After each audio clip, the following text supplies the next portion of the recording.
3-4 ड्रामों में मर मर के ये जन्नत पहुंच गए हैं। ये तो Paradise एक्चुअली की तो जन्नत बहुत पहुंच पहुंच गए। गए हैं। तो guys, great, looking forward to seeing you guys together. और जन्नत कह रही हूँ, जन्नत पैराडाइज जो है वो ऑब्वियसली अब 2 टीजर्स आ चुके हैं और ये लग रहा है कि एक रोम कॉम है और एक लाइट हार्टेड ड्रामा है, लेकिन आप दोनों हैं उसमें, तो उसमें obviously it won't be frivolous, ऐसी मेरी सोच है। It has a lot more than just the project being a rom-com.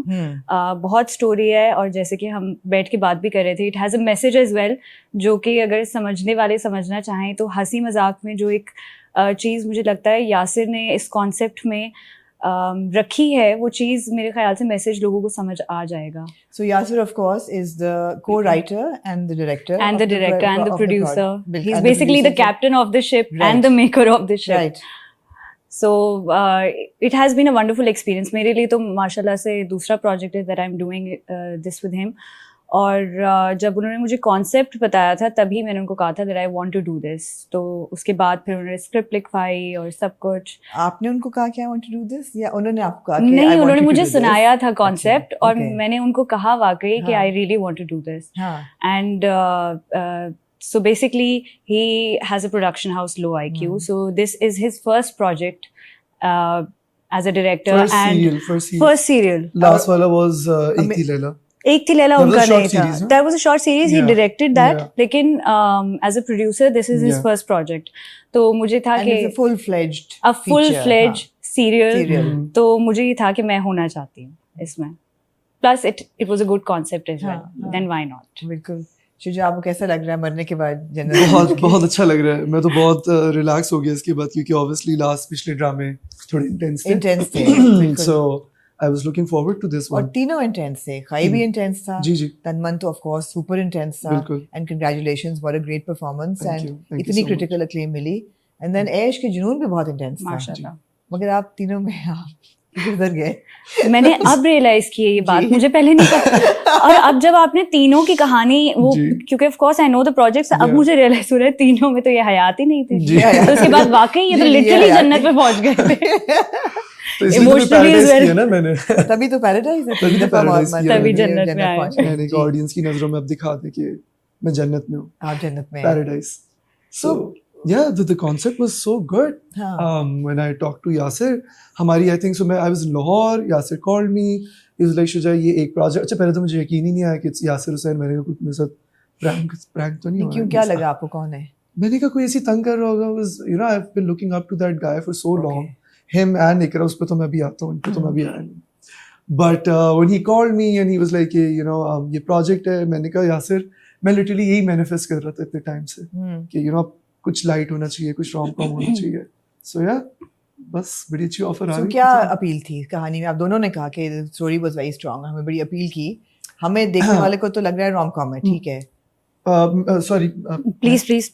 मेरी तो ओपिनियन में स्ट्रांग से ज्यादा इट वाज थोड़ा सा like light comedy, light hearted. I think message जहाँ तक है वो तो अलग बात है, बट मुझे ये ज्यादा था कि यार एक लाइट कॉमेडी ड्रामा मुझे करना है. और आप तन्मन से निकल के कर रहे थे ये या नहीं? मैं ये ऐश के जुनून से निकल के कर रहा था. तो दोनों इंटेंस ना, तो यू नीडेड अ ब्रेक. क्योंकि तन्मन मुझे इससे पहले किया था मैंने, और फिर उसका एक स्पेल खत्म हुआ, पैराडाइज स्टार्ट हुआ, फिर पैराडाइज में कुछ दिनों का ब्रेक मिला, देन अगेन तन्मन हैपेंड. राइट. सो या.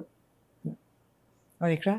For me concept of course, और फिर मैंने एक थी लैला किया था, और मुझे यास का पता है that he is an amazing director. He has an amazing vision as a director. Plus he is amazing at casting. तो सारी चीज़ें all in all it was such a good package कि अच्छा प्रोजेक्ट भी अच्छा है, प्लस मुझे उनके साथ पूरे दिन रहने का मौका मिलेगा, और प्लस मैं काम भी कर रही हूँ. So it was like a home for me. That set was a home. क्योंकि मुझे कभी भी ऐसा नहीं लगता था कि मैं सिर्फ काम कर रही हूँ या मैं अकेली हो गई हूँ या I have to rush back to my home. तो मेरे लिए ये सारी चीज़ें भी बहुत इंपॉर्टेंट थी कि emotionally it was very overwhelming for me. So it was very nice. Ikra, you've been very selective with the scripts that you take. ऐसा नहीं कि आप बैक टू बैक कर रहे हो या एक वक्त पे 2-3 कर रहे हो, साल में 1 या 2. So उसकी वजह क्या है? फैमिली लाइफ का बैलेंस है या you just selective? It's family life. नहीं, it's family life balance. और अगर देखा जाए टाइमलाइन जो होती है जब आप प्रोजेक्ट शूट कर रहे होते हैं तो वो वैसे ही इतना टाइम एक साल में लग जाता है कि एक साल में आप एक ही प्रोजेक्ट कर रहे होते हैं. If you want to be sane, अगर आप बहुत ज़्यादा बैक एंड फोर्थ 2-3 या 2 सेट्स पे नहीं करना चाह रहे तो बेहतर है कि एक ही प्रोजेक्ट हो, क्योंकि वो काफ़ी लंबा अरसा ले लेता है. प्लस मुझे बहुत अच्छा लगता है कि मैं घर पे रहूँ. And now that Kabir is growing up, I really want to spend time with him, drop him to school. मतलब मेरी प्रायोरिटी पैराडाइज पे जाने से पहले ये थी कि मैंने टीम को जाके बोला, मैंने कहा मैं सुबह कबीर को स्कूल ड्रॉप करूंगी, फिर सेट पे आऊंगी. अगर 5-10 मिनट का, आधे घंटे का उसमें गैप है मेरे कॉल टाइम में और कबीर के ड्रॉप ऑफ में, I will take that because my priority is to drop him off in the morning. बेशक फिर वो दोपहर में आप शूट कर रहे होते हैं, अगर वो पॉसिबल नहीं हो पाता दैट्स ओके, बट सुबह मैंने ये करना है और फिर सेट पे आना है. मैंने कहा ये रह नहीं सकता. So I think I have my priorities set. अच्छी बात है, बिल्कुल इस तरीके से. बिल्कुल सही है. It's been crazy for you, Shuja, after the other. Yeah. Mashallah, say successful projects, and you know. Now with Ikra Aziz Absolutely. as her hero. Absolutely. इसके भी seriously भी नहीं थी मेरे compliment को. इसके पीछे बहुत लंबी कहानी है, आप बताएंगे या मैं बताऊंगी? आप बताएं, चलिए आप बताएं. आप ज्यादा अच्छा इस वक्त explain कर रही हैं. नहीं वाकई हम बात कर रहे थे तो हम शुजा इज वेरी नाइस, मतलब बहुत अच्छे से बात करता है. And he is like you know initiates the conversation. मैं जरा कम बातें करती हूँ तो ये ही इज लाइक अच्छा कोई सवाल करना, कोई बात करना, कुछ करना. फिलहाल तो उसमें 2-3 दफा 2-3 दिनों में 2-3 दफा 2-3 दिनों में इज लाइक आप इतने अरसे से काम कर रही हैं तो आप मुझे ये बता, मतलब कहीं ना कहीं ये स्टेटमेंट आ जाती थी. तो 2-3 दफा के बाद मैंने बोला मुझे बहुत ज्यादा सीनियर लगने लग गया, क्या कहना क्या चाहते हो, इतना लंबा अरसा, इतना लंबा अरसा. मैंने कहा व्हाट हैव आई, तो फिर मैंने इसका मजाक ही करना शुरू कर दिया. मैंने कहा मुझे तो इतना लंबा अरसा हो गया भाई, क्या कर रहे हो. इस तरीके जब भी से कॉन्वर्सेशन होती थी, हाँ क्योंकि मैं तो इतने लंबे अरसे से हूँ ना, मैं कहा नहीं वो मेरी वो मतलब नहीं. जब भी कोई बात हो फिर मैंने खुद ही ऐड करना शुरू कर दिया. अच्छा ना, ये मैं बड़ी इंटरेस्टिंग डायनामिक है और मैं चाहूंगी कि आप दोनों इस पे थोड़ी रोशनी डालें कि Shuja, you for example, age group एक ही है सबका, but because of course Iqra has been working for a longer period और एक जाना हुआ माना हुआ नाम है, तो ये डायनामिक कैसे वर्क करती है? मतलब कोई फर्क पड़ता है सेट पे सीनियरिटी और या जूनियर होने का, या आपको लगता है कि no we at par? Because age group तो एक ही है. We've been seeing Ikra for much longer. Obviously, I feel Ikra has been working for a while. So, I feel एक शुक्र है ये नहीं कहा, मैं तो बचपन से इकरा को देख रहा हूँ टीवी पे. ऐसा तो नहीं हो सकता. बस यही रह गया था बोलने के लिए. अगर वो पॉसिबल होता वो भी बोल देते. I grew up watching. Obviously, I grew up watching her on screen, and now that I'm working with her, I did ना. You grew up watching. 8 साल 7 साल पहले तो I was watching your work ना, घर पे बैठे. So उस लिहाज से देखा, मैंने कहा था ना ये पॉसिबल होता है, ये भी बोल देते. Listen, I'm 30 ना, I'm old. I'm older than you, but thank you. At least कहीं तो पीछे रह गई. You're my senior, right? And then so thank you. Yeah.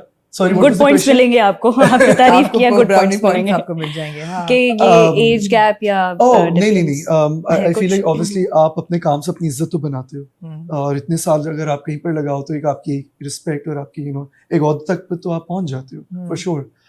But when it comes to Iqra तो भाई मुझे ऐसा कुछ फील नहीं हुआ. औहदे से बहुत ऊपर की बात है. नहीं ऑनेस्टली ये मजाक नहीं से हटके, ये बंदी इतना कंफर्टेबल फील करवाती है आपको. सबसे पहली बात सीन्स में she would come up to me and she would be like lines करे. and I remember रात के कोई 12-1 बज गए थे, राइट. सबका पैकअप हो गया था, इकरा का क्लोज भी हो गया था, मेरा लास्ट क्लोज था, और गर्मी हो रही है शदीद और मैं इतना पैनिक कर रहा था, मुझे था कि बस अब भागते हैं क्या करें.